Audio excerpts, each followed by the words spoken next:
نحمده ونصلي على رسوله الكريم اما بعد فاعوذ بالله من الشيطان الرجيم بسم الله الرحمن الرحیم. موږ د قرآن عظیم ترجمه شروع کړې ده. مخکې په ټکس میسیجز کې وه، په هم په اردو کې وه، اوس هم په ویډیو میسیجز کې شروع کړې وه، نو هغه هم موږ اردو کې شروع کړې ده، ځکه زموږ دا ډېر بعضې ملګري بهر یو ځای بل ځای داسې دي چې هغوی پښتو باندې زیات تر د هغوی نالج کم دی یا د پښتو سره هغې تعلق نشته، اکثر د اردو سپیکینګ دي. خو زموږ بعضې دوستانو بیا فرمایش وکړو چې یاره تاسو د دې د ترجمه پښتو یې کړې وه، نه ښه به وه. نو ما ویل زه تاسو دپاره به زه انشاءالله پښتو کې هم ترجمه شروع کړم. زموږ خو مقصد د الله رضا ده او یو صدقه جاریه ده، نو دا چې تاسو ته در رسي ده او تاسو یې ګورئ، نو مخکې نورو ملګرو سره هم شیر کوئ، نورو ملګرو ته یې لېږئ چې د آخرت ذخیره به ګرځي زموږ او ستاسو. دا د نت استعمال یا مونږ د یوټیوب یا فیسبوک یا دا قسمونه چې مونږ استعمالو، نو دا ګورې که د ښه کار دپاره استعمال شي نو فایده ده، او که د نقصان غلط کار دپاره استعمال شي نو نقصان دی.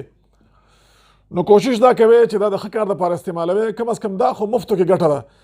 هسې هم په موبایل یا تاسو سره په لاس کې وي او چې نور څیزونه پرې سرچ کوئ، د هغې په ځای پرې د قرآن ترجمه تشریح دا پرې ګورئ، ښه څیزونه پرې ګورئ، حدیث پرې ګورئ، او دومره به شي چې تاسو به د غلطو نه پرې هم منئ، او بل دا ده چې فایده به هم درکوي درته او اورېدو کې به ثواب درته ملاویږي. بیا چې تاسو خپله باندې وګورئ او بل ته یې ولېږئ او بل کس یې وګوري واوري او هغه پرې عمل وکړي، نو هغه ته به هم ثواب میلو شي او د هغه عمره ثواب به الله تا ته هم درکړي، صدقه جاریه به وي، نو مفتو کې به تاسو ثواب ملاویږي. شروع کوو نن د سورة فاتحې نه. بسم الله الرحمن الرحيم الحمد لله رب العالمين الرحمن الرحيم مالك يوم الدين إياك نعبد وإياك نستعين اهدنا الصراط المستقيم صراط الذين أنعمت عليهم غير المغضوب عليهم ولا الضالين آمين. سورة فاتحة دا مکی سورت تے، په ترتیب نزولی کې خدا رستو دی، په ترتیب نزولی چې کله قرآن عظیم نازل شوی دی، هغه کې خو سوره اقرأ باسم ربك الذي خلق خلق الانسان من غلق، هغه آیاتونه مخکې نازل شوي دي. خو د قرآن په موجوده شکل کې چې موږ سره موجود دی، په دې کې ډومبی صورت د قرآن عظیم دا سوره فاتحه ده، چونکې نوم هم داسې کېدلی او دا قرآن عظیم چې په موجوده شکل کوم دی، دا به نبي علیه السلام بارک صحابو ته باقاعده فرمایل چې دا آیات نازل شو، دا فلانکی صورت کې فلانکی ځای کې ولګوئ، دا مخکې ولګوئ، دا وروسته ولګوئ. دا ترتیب نبي علیه السلام بارک باقاعده صحابو ته ښودلی دی او دا هماغه ترتیب دی. نو سورة فاتحه چې څنګه د نوم نه ښکاره ده، نو دا د قرآن عظیم ډومبي صورت دی. فاتحه مو ابتدا ته شروع د قرآن عظیم ده. دا مکي صورت دی، 7 آیاتونه دي په دې کې او یو رکوع ده. حدیثو کې ډېر فضیلت راغلی دی. فاتحه و آغاز ته ابتدا ته فاتحة الكتاب هم دې ته ویلی شي. مختلف نمونه د قرآن په حدیثو بارو کې دې راغلي دي. القرآن هم ورته ویلی شي، 7 المثاني هم ورته ویلی شي، چونکې دا 2 پیرې نازله شوې ده. 7 المثاني 7 آیاته چې 2 ځله راغلي دي، او القرآن العظیم هم ورته ویلی شوی دی. الشفا هم ورته ویلی شوی ده، سوره شفا. رقیه هم یو صحابي مبارک یو ځل په سفر کې تو دغسې بیا هلته یو کس لړم خوړلی و، نو دې ته یې ویل چې یاره که تاسو څوک دمګر وي، دم والی چې موږ د مریض دم کې لړم خوړلی دی، نو هغه صحابي ورغی او په دې آیاتونو باندې سورة فاتحه باندې هغه دم که خدای پاک ولا صحت ورکړه. بیا نبي علیه السلام بارک ته وویل، صحیح بخاري شریف کې کتاب الاجاره کې دا حدیث مبارک ذکر دی. نو نبي علیه السلام بارک ورته تا ته څه پته وه چې دا دې صورت کې شفا ده؟ نو نبي علیه السلام بارک هم دا فرمایل چې لکه دې کې شفا ده. صحیح مسلم کې دې ته کتاب الصلاة کې دې ته الصلاة هم ویلی دی، او فرمایي چې دا زما الله پاک وي، دا زما او زما د بنده ترمنځ تقسیم دی. دې کې دا ډومبي 3 آیات د حمد و ثنا دي، او بیا د 4 آیات نیم د حمد و ثنا دی او نیم د دعا دی، او بیا وروستني 3 آیات ورپسې بیا د دعا دي.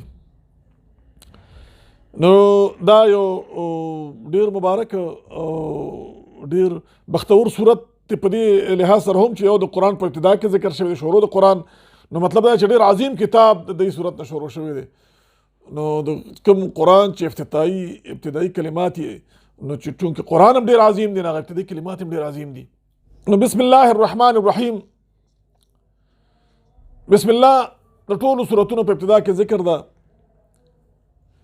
بعض علما لیکي چې دا د هر یو صورت جز دی، بعض علما وایي چې نه دا سوره نمل کې چې راغلی ده بس هغه د صورت جز دی او باقي دا د صورتونو ابتدائیه ده.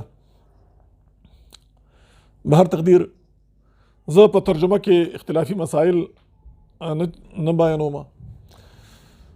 زه به دواړه طرف به ووایم او باقي د چا چې په کوم عقیده ده او کوم مذهب دی هغه بیانوي بیا خپل په هغې دې زه صرف ترجمه به کوم، زما کار صرف ترجمه او تشریح سره دی.